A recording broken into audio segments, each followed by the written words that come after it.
करमपुर वेझो cadet college Karampur भरिसां ॻोठ मीर बगन खान बिजाणी में नामालूम शरपसंद चोर महाराज बिरादरी के श्री हरि कृष्ण दयाई गुरुद्वारा साहब जा ताला टोड़े मज़हबी किताब की बेहरमती करण सां गॾु गुरुद्वारा साहब की पेटी जा ताला कटे अटकल 1.5 लाख रोक रक़म चोरी करे फरार थी विया।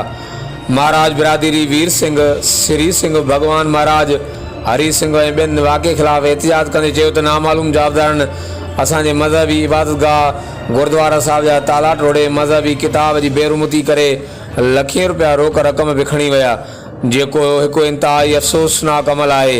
उन्होंने S H O Karampur Ghulam Qadir Jatoi SSP Kashmir Kandhkot Amjad Sheikh ऐं ॿियनि वसवारनि खां वाक़े जो नोटिस वठण ऐं इंसाफ़ की अपील कई है। होॾां इतलाह ते करमपुर पुलिस वाक़े वारे हंधि पहुची NC दाख़िल करे वधीक जांच शुरू कर ॾिनी आहे। चोरी वाक़े के हवाले से महाराज बिरादरी जो वधीक छा चवणु आहे, अचो त उन्हनि जी ज़बानी ॿुधूं था। असांजो इहो चवणु आहे बाबा, हिते असां गुरु साहिब असांजो हिते घटि में घटि न 15-20 साल थी वियो आहे। 15-20 साल में असांजे गुरुद्वारे में न चोरी थी, न चकारी थी, न ॿियो थियो असां वटि हिते।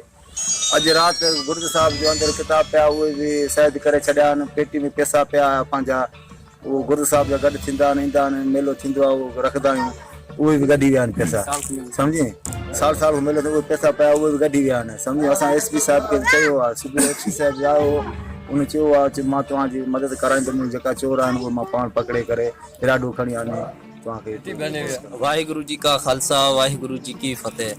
साईं सभिनी खे अर्ज़ु इहो आहे त श्री हरिकृष्ण दयाई गुरुद्वारो श्री बगन खान ऐं उन में असांजी वॾी बेअदबी करे आहिनि, असांजा मज़हबी जेके किताब आहिनि उहे फाड़े फिटी करे विया आहिनि, उन्हनि खे शहीद करे विया आहिनि।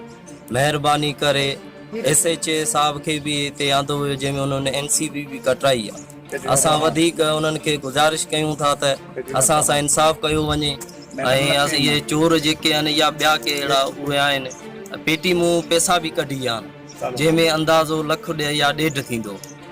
ऐं असां इहो सभिनी खे अपील कयूं था त महिरबानी करे असांजो इहो ई अर्ज़ु आहे वॾे माण्हुनि खे, जहिड़ो गुरुद्वारे जो बेदबी थियो आहे इन जी इंसाफ़ असांखे मिले त ठीकु आहे, न मिलियो त असां कोन माना वॾी बि कोन्हे, रोड ब्लॉक कराईंदासीं, हर शइ कंदासीं, बाक़ी गुरुद्वारे जे इंसाफ़ ते बेअदबी थी पियो आहे, जिन में कोन्हे किताब जेकी बि हुयूं उहे फाड़े कोन्हे रद करे विया आहिनि, पैसा इहे बि कढी विया आहिनि, इन जी कोन्हे।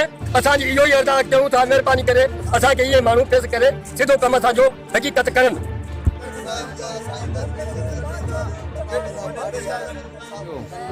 असांजी इंसाफ़ घुरिजे, इंसाफ़ घुरिजे।